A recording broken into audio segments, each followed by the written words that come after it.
আপনি নিজের হাতে আপনার সন্তানকে বিষ খাওয়াচ্ছেন।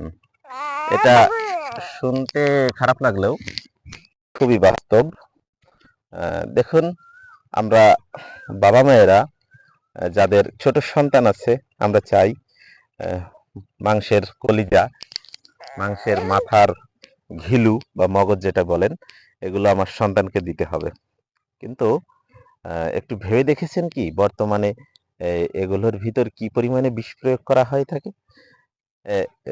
ইউএস এনভায়রনমেন্টাল প্রোটেকশন এজেন্সির একটি রিপোর্টে দেখা গিয়েছে যে একটা শিশু যদি থেকে 12 মাস হয়, সে 5.5 মাইক্রোগ্রাম ক্রোমিয়াম হজম করতে সক্ষম প্রতিদিন।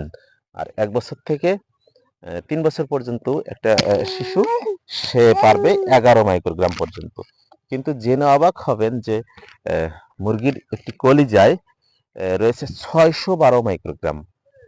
তার মানে মুরগির একটি কলিজায় যদি 612 মাইক্রোগ্রাম ক্রোমিয়াম থাকে, তার অর্ধেকও যদি খাওয়ান তাহলে আপনি 300 মাইক্রোগ্রাম, যেখানে খাওয়ানোর কথা আমার এই 13 মাস বয়সী বাচ্চা যে হজম করতে পারবে 11 মাইক্রোগ্রাম, সেখানে অর্ধেক কলিজা খাওয়ালে সে খেয়ে ফেলছে 300 মাইক্রোগ্রাম, যেটি দেহে থেকে এটা বিষক্রিয়ার সৃষ্টি করছে।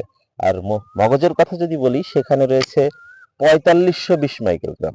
সুতরাং এটা ভেবে দেখুন যে কোথায় 11 মাইক্রোগ্রাম আর কোথায় 4500 মাইক্রোগ্রাম, এটা কয়েক শতগুণ বেশি। সুতরাং এই বাজারের মুরগি খাওয়ানো থেকে সাবধান হবেন। শুধু মুরগি নয়, বাজারের যে কোনো ফিডযুক্ত মাংসের কলিজাই শিশুর মৃত্যু ডেকে আনতে পারে।